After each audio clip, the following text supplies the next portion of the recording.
Picture this. No giant PC tower under your desk, no screaming fans, no tangle of RGB cables, just a small block of aluminum, barely bigger than a stack of CDs hidden behind your monitor, quietly running everything in your life. That's the Mac Mini. But put Apple's M5 chip inside that little box and it stops being the cheap Mac and starts being something else entirely. A tiny desktop that could realistically replace your big Windows tower, your old Intel iMac, your streaming box, and maybe even your game console at the same time. At the time you're hearing this, Apple hasn't actually released an M5 Mac Mini yet. There's no official spec sheet, but Apple is extremely predictable with Apple Silicon. Every generation gets faster, cooler, and more focused on graphics and AI. So let's take Apple's playbook from M1, M2, M3, and beyond, and use it to answer one question. When the M5 Mac Mini finally lands, could this be the one desktop that actually does everything you need? The reason this matters so much is that the Mac Mini is the most honest computer Apple sells. No fancy hinge. No built-in screen they can overcharge you for. No ultra-thin laptop body that cooks your legs. You bring your own monitor, keyboard, and mouse, and almost every dollar you spend goes into the only thing that truly makes a computer feel fast: the chip. That's what makes the idea of an M5 Mac Mini so dangerous in a good way. Apple's next-gen silicon, and Apple's cheapest Mac, in a box so small, you can literally tape it to the back of your display. Look at what Apple did going from Intel. 2 M1, then 2 M2 and M3. More performance. More graphics power, more efficiency, and a neural engine quietly handling AI and machine learning tasks in the background.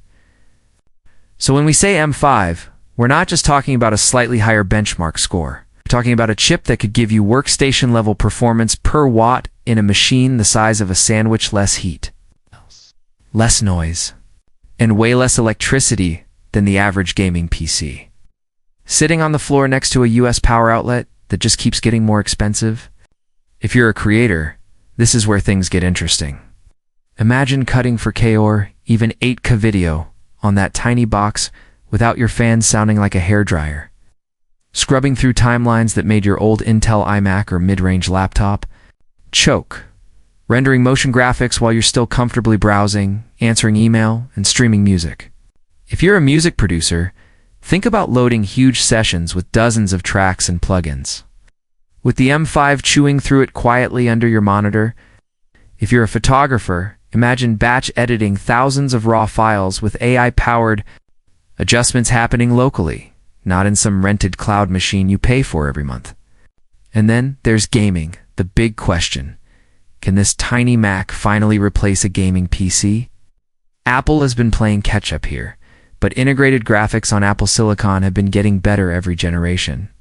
Drop that into a desktop.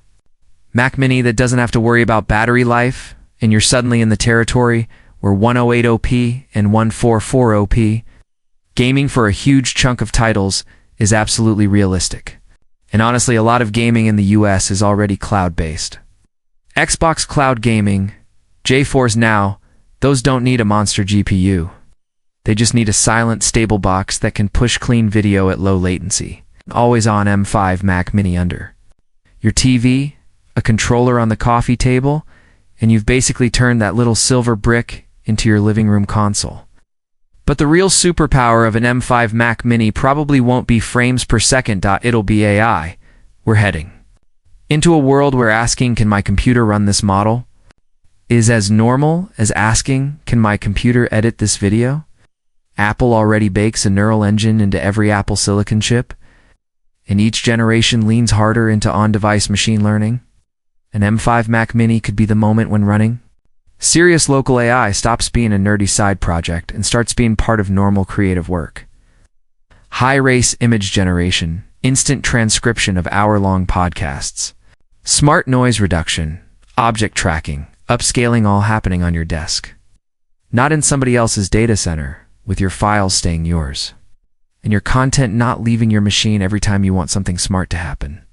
Of course, this isn't a magic box, or trade-offs you need to know before you fall in love with the idea. First, upgradability.